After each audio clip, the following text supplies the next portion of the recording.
As I was seeking validation from other people instead of seeking validation from God himself about how I should be using my money and building my wealth. So in today's video, I'm going to be sharing 5 biblical principles to building wealth and some practical tips with each principle that I'm sharing with you. Colossians 3:23 says that whatever you do, work with all your heart as for working for the Lord and not for human masters. This is telling us that we shouldn't be lazy whenever it comes to our job, because we're not working for our boss, we're working for the shareholder.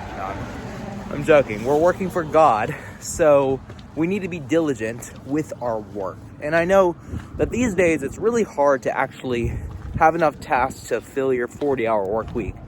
So what I'll usually do in my downtime is I'll use it to study for the CFA level 2 exam. So I'm still building my skills that the firm needs for me to be a financial analyst instead of scrolling through TikTok or twiddling my thumbs and waiting for the next task. For you, this might look like reading books that are related to the skills that you need for your job. And you can use something like the Pomodoro technique to kind of get your way through the day instead of trying to study for 8 hours at a single time.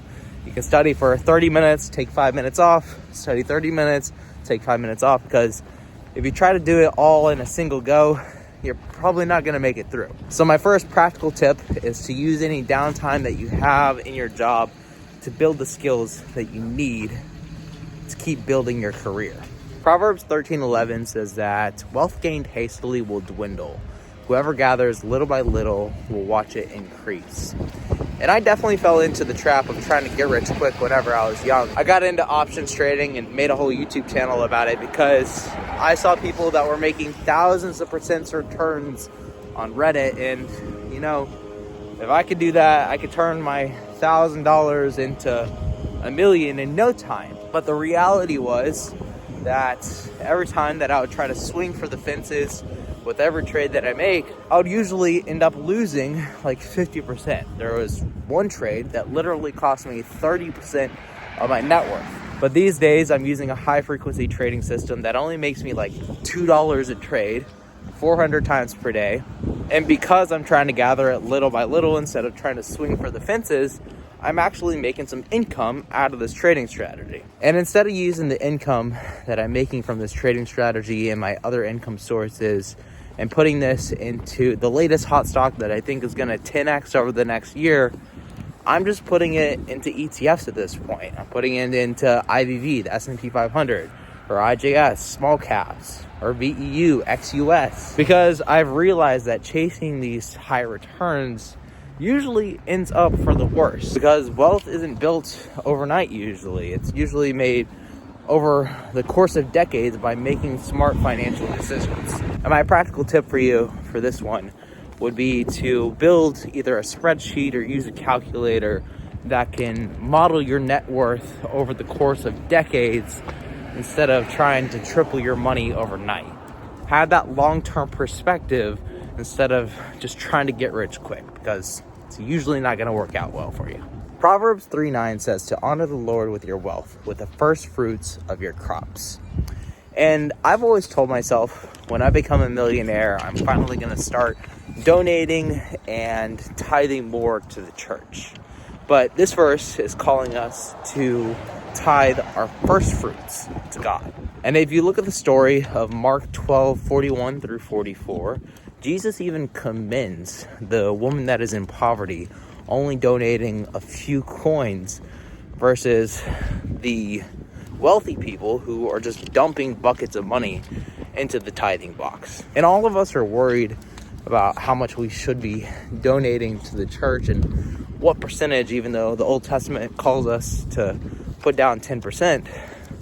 But it's not about the percentage, it's about your heart posture. So if you feel like tithing more than 10% to the church, tithe more than 10%. If you feel like tithing less than 10% to the church, tithe less than 10%. It's ultimately up to how your heart feels. And whenever you donate, say, $100 to the church, you shouldn't just be expecting God to give you $1,000 back. That's not the way these things work. It's not transactional. It's, again, all about your heart posture and giving out of grace rather than giving in expectance of receiving. My practical tip here, if you are somebody that forgets to tithe sometimes, is to just set up a monthly recurring tithe if your church has that option for you. You have so many subscriptions that you probably don't even use anymore. Meanwhile, you donate to the church whenever you feel like it. So I think that it's important to set up like a monthly tithe to the church and even give more if your heart is calling you to. Romans 13:8 says, "Let no debt remain outstanding except continuing debt to love one another, for whoever loves others has fulfilled the law." Now, I used to be in $10,000 of credit card debt, and every time that I would go and finance a new car, I would owe more money on the last car than it was actually worth. So the debt that I would owe on my previous car will be added onto my new car loan. I was trying to live a life that I couldn't afford by borrowing money at super high interest rates, and this was a huge burden on me. In 2019, whenever I moved to Pittsburgh, I ended up selling my car.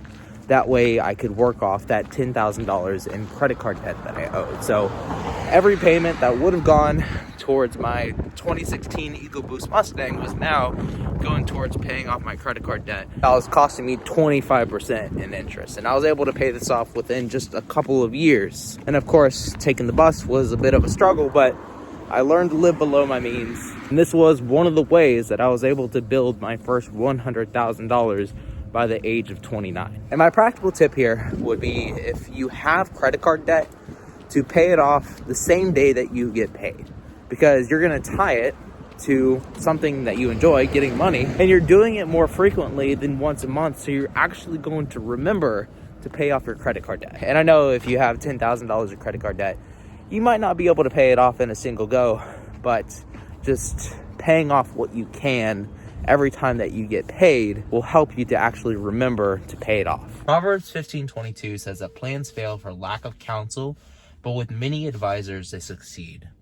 Whenever we make impulsive decisions on our own, usually it doesn't turn out super well. With the first car that I ever financed, I had a 15% interest rate on like a $20,000 loan for a 2012 V6 Mustang. So I was overpaying out the wazoo for this car, but if I had just gone to my parents and been like, "Hey, is this a good decision?" they probably would have advised me against it. So before you make any big life decision like buying a car, you need to seek counsel, whether it be from praying to God and asking if God thinks that this is the will for your life, or just through networking and meeting other people that have skills that you don't. This might be reaching out to people online through email or LinkedIn, going to networking events so you can actually meet face to face and get that interaction that we kind of crave as human beings. And whenever you actually go out and you meet people at these events, don't just go and shake their hands and